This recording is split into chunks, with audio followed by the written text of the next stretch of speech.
I'm Dean Ferris. I'm from Atlanta, Georgia. I go to Harvard University, and this is Deck Pass Live. You're watching Deck Pass Live, presented by Xfinity, and we have wrapped up day 2 of competition at the Phillips 66 National Championships here at the campus of Stanford University. Some people there still getting some warm-up in for a little more racing left tonight or getting ready for tomorrow. And you see us there on the Deck Pass Live set. Hi, everybody. Welcome to the show. I'm Jeff Commings. And I am Amy Van Dyken. I love tonight's racing, Amy. Just a lot of nail biters. Oh, my gosh. I'll tell you what, half of the night we were grabbing each other. We were like, oh, my gosh. And I'll tell you what, that guy right there played a big role in that. Yeah, you were the cause of that nail-biting finish in the 200 breaststroke. Reece Whitley is here. Congratulations on your first national title. How does it feel to be a national champion? Thank you. It's great. This summer's kind of weird. You know, not everybody that's, you know, the top of the top in the U.S. is here, but, you know, it still feels good to post up a pretty solid time and get my hand on the wall first. So. And you did do that. And I was excited to see you swim long course after watching you swim short course, literally doing a pull-out, all 6'9" of you, and then taking one breath and having to go under. Yeah. Do you prefer long course? I think I'm starting to. Okay. This summer was my first opportunity to train long course for a full summer and a full year. And I think I kind of am starting to find my groove in long course a little bit. Josh Purnell, I train with him every day. Obviously America's best in the 200. And he's been helping me a lot this whole year with kind of figuring out long course breaststroke. So yeah, I'm glad it came together a little bit. It absolutely did. We're going to give you the opportunity to talk about your race here. Yeah. And we're going to start just by introducing everybody to, if you didn't get to catch this race, the two people who were really vying for that national title. First off, was Stanford's Daniel Roy, who came in as the top qualifier. There he is right there. And then you were right next to him in lane number 5. Now, we've been next to each other, so. Yeah, you've raced together. So he knew your race strategy, you knew his race strategy. Yeah. And so we were here, and this is, I believe, like coming up to the last turn. Okay. And so actually, yeah, this is the 100 turn. Okay. And so he's ahead. Oh, wow, that was there. So talk us through this, and then here is the final turn. I was hurting pretty bad at this point. I thought I was going to be out at least a second ahead at the 100, because that's the way this morning was. I didn't expect him to take it out that quick. I guess we kind of switched race plans. Yeah, he probably did too. He thought he had to take it out hard. So here you are, fighting. That looks really bad. That's not what we've been practicing, but no, that hurt a lot. That last push there. But no, I'm glad I got my hand on it. And here it is.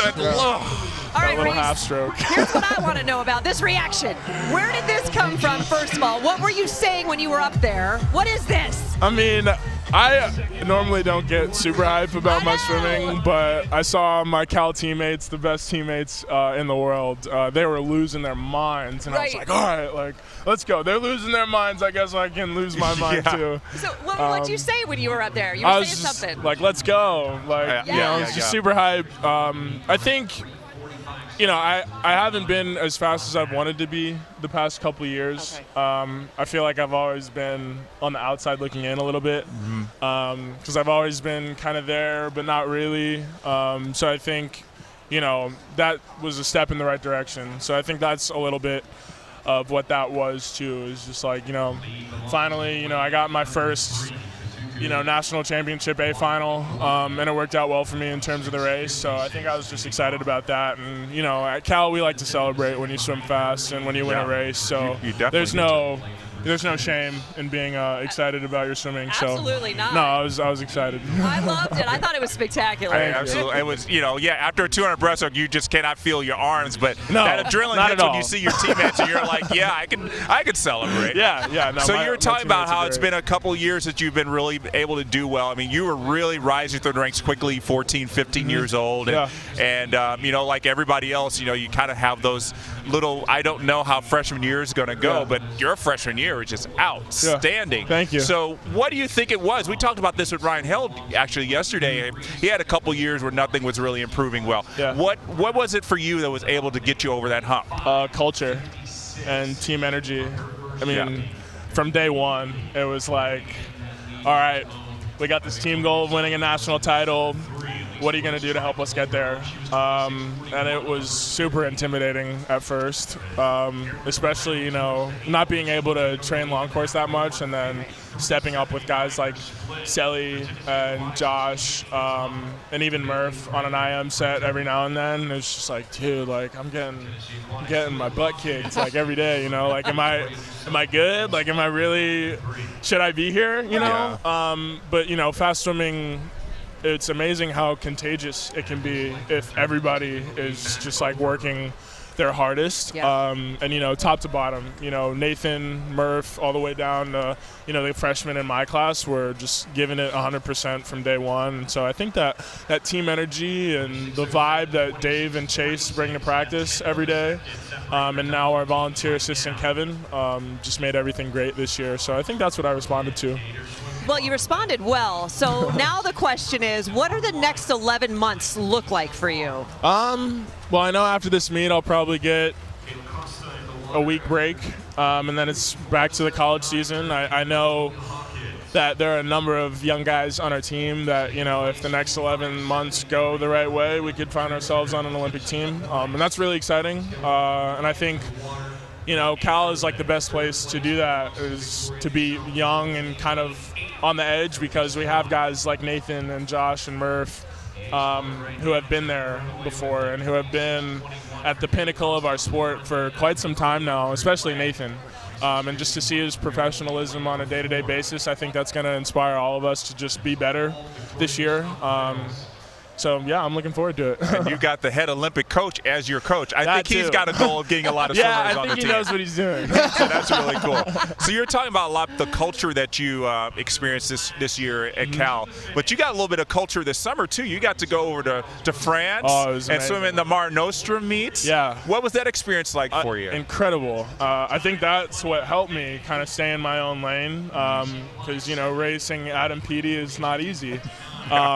Even when I was like 2 lanes over from him, and I was still like trying to focus on what he was doing more than what I was doing. But it's great racing internationals in season, because a lot of the European guys swim just so fast year round, and it's hard for in the American kind of culture of swimming, everybody saves their taper till the end, and kind of swims like trash in season, and I do that a lot.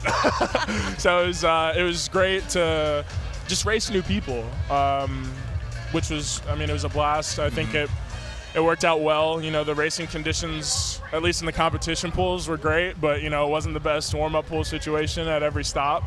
So I think dealing with that and kind of moving through that with my other Cal teammates and the national junior team that was there, it worked out well. Yeah. Now, you were talking about how fast swimming, also breeds fast swimming, if you will. Mm-hmm. Today you swam really fast. What does this mean for 2020? Do you think that this is going to catapult you and give you that confidence that you're going to need to be an Olympian? Yeah, I think it's going to take a lot faster than that to make the team next year, and I know that. But it's definitely a step in the right direction. I think that's all I can kind of ask for right now. This summer doesn't need to be perfect. It's great to drop time, but everybody's focused on next summer. So I know what I can do now, and I know the training that I put in this year probably could have put up a time better than that. So I'm definitely confident moving into next year, and I know Josh obviously wants to make the team as much as I do, and so does everybody else at Cal. So to have some pretty elite company, I think it'll take care of itself. Yeah. So you broke 210. That's a big barrier in 200 breaststroke, and you got the 100 breast coming up on Saturday. Mm-hmm. Now you got a minute barrier to look forward to, I think. Yeah, we'll see. There are a bunch of guys that are really fast in the 100 here. Ian, Devin, and Brandon Fisher. He's 28, 29. And I think he's 30, actually. Yeah, is he 30? Yeah. Well, geez. Well, he got under a minute this year in season, so I'm looking forward to a fast field. All those guys have been swimming well this summer, so I think it'll be fun. I'm sure they watched your 200 and were like, okay, We got to look out for Reese as usual, but he's on fire. It's got to be good. You might have a little bit of a target on your back, just to be warned. I mean, that's fine.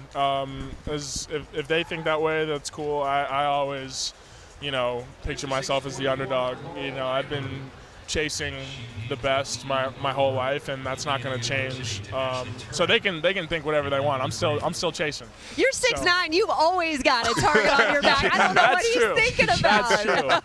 Yeah, that's Reese, true. I have got to tell you, it has been so much fun watching you through your freshman year, and then just to do what you just did. I just cannot thank you enough for joining us. Congratulations. Thank you so much. We wish you the best of luck moving forward. Thank you very much. Have fun in your 100 on Saturday. Yes, I will. So Reese does a lot of swimming in the pool to really train to get that national title. But there's a lot you have to do out of the pool, including have a good breakfast. And Amy, I know you woke up pretty early, crack of dawn, to see how the Texas women do it. I don't understand why we need to have breakfast at 6 in the morning. Can we not wait till noon? I know. Let's go ahead and take a look at what Amy saw with the Texas women this morning. Do you guys eat different when you swim and when you don't? Yeah, that makes sense. I will tell you there will be a day when it's over. I just want you to prepare yourselves for this moment because I was not prepared for that moment. I still continued to eat whatever I wanted, 5,000 calories. Yeah. Body. Well, the body does. Thank you. Yes, the body does change. I was like, I never had cellulite in my life. Hi, Carol. How are you? Welcome. We're talking about cellulite? That's funny. See, okay, look at you. You eat like me. I'm that weird one that's like, I don't want my food to touch. Right? I gotta eat like the one thing at a time. Yeah. So what's the difference between when you swim and you don't swim when you come down to eat? Anything? No, I eat about the same thing. Jordan, I'm gonna come on down there. I'm back, girls. Do you eat the same thing for breakfast every time you swim? Yes.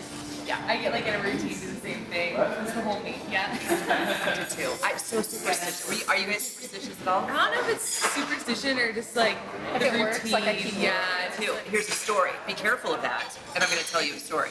I'm watching Matt Biondi, right, in the 88 Olympics. See, I'm old. And he bends down, he puts water in his mouth, and he spits it out. He wins. I go, oh, I'm going to do it for my next swim meet. So I bend down on Matt Biondi, right? I put water in my mouth and I spit it out very quietly. No one knew. I won. Whoa.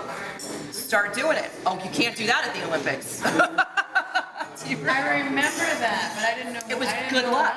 It was good luck. Done. All right, we're getting it. They were a lot more awake than I would be getting ready for a meet at 6:30. They were amazing. I have got to say thank you so much to Carol and everybody at the University of Texas for allowing me to crash their breakfast. They were just incredible to speak with and so open. I love that. And I think you were a good luck charm because one of the Texas women won a national title tonight, Madison Cox, in the 200 breaststroke. That's right. She did amazing. But let's not say that I'm going to wake up every morning at 6 a.m. to have breakfast with them. They were lovely. Thank you for the invite. Moving along. Yeah, you got it. You got to deal with breakfast on your own from here on out. Please. All right, someone else who had a really good swim tonight, Allison Schmitt.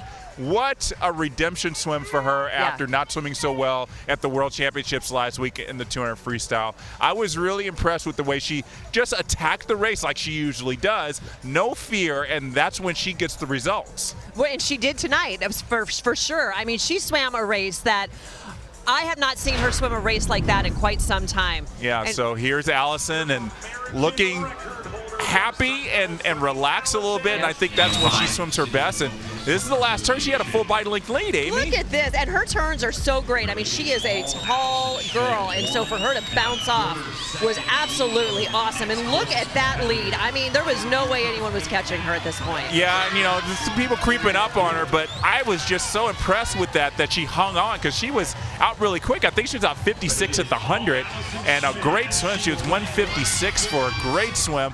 And not as fast as she swam last summer to get her place on the World Championship team, but that has to give her a lot of confidence that, the World Championship swim was just a fluke. She's back here in the States, and I think she just needed to be with Bob Bowman to get her confidence back, and she definitely did that in spades. Yeah, I think she did. And by the way, did your people see you on the air? Did they see you? Yep. Oh, yeah, you go ahead and wave. This is what happens on Deck Pass. Hi, Mom. I love you.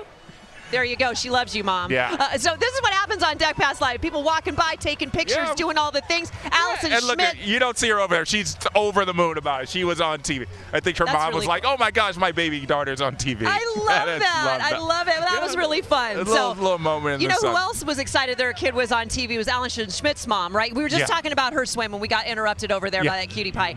But I will tell you what, the way that she swam tonight, Jeff, I think really shows how much of a veteran she is, right? Yeah. I mean, that took, as you said, a lot of guts to go out as hard and as fast as she did, and to bring it home, amazing. It was super for Allison to do that, and it gives her confidence in the next 11 months to get ready for trials and know that she is still in the conversation to get on her fourth, I can't believe it, her fourth Olympic team. Is it already her fourth? 2008 was her first one. People forget that 2008 was her first Olympics. She was on that 800 free relay to get bronze medal.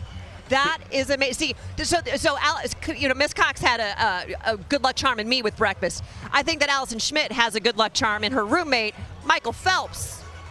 Michael Phelps is anybody's good luck charm. I think he just needs to send good vibes to Allison all the time.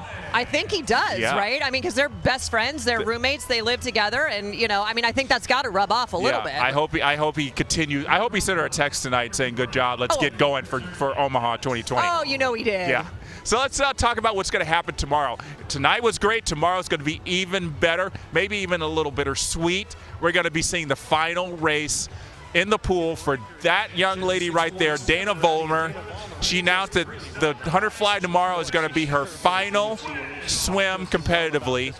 And I'm sure she's going to go out with a bang, Amy. She will. I mean, she is such a staple on the U.S. team, and she's been battling a shoulder problem for the past couple of months, and she was just really excited to be able to swim here. She said that she always wanted to know when her last race was her last race, and she knows that this is it, and it's going to be heartbreaking to see her swim that, but it's also going to be lovely because now she's moving on to another season of life. Yeah, I'd be interested to know what, you know, she's been known as the mama on a mission. I'm wondering what her new mission is. I'm sure it's going to be great. Yeah, everything she does will be great. So you definitely want to tune in for that tomorrow. It's also the 400 IM. I'm interested to see how Madison Cox does in that. After that great 200 breaststroke, I think that gives her a lot of confidence going into tomorrow. Yeah, I think it really does for sure. I mean, you know, like we were talking about earlier, I mean, with Reese, speed breeds speed, and once you get that, it's all of a sudden going to catapult her. Absolutely. So you definitely want to check that out tomorrow. We're going to be here before finals on Deck Pass Live beginning at 3:30 p.m. Eastern. You definitely do not want to miss that. And then we're going to be at 9:45 Eastern tomorrow, so you definitely don't want to miss. We'll have a nice special guest. We'll have people walking by want to say hi to their mom. We'll be glad to do that. That's right. So you definitely don't want to miss that. And then also, on NBCSN tomorrow, we got those three events, the 400 IM, the 100 fly, and the 400 freestyle relay. So you definitely don't want to miss it. We got some new fresh faces winning titles tonight. We could see some fresh faces that we're going to be talking about for the 2020 Olympic trials, so definitely don't want to miss that. So thanks, everybody, for joining us tonight. For Amy Van Dyke and everybody behind the camera, thank you very much for watching, and we will see you tomorrow. Lucy Hope, Gina Furr.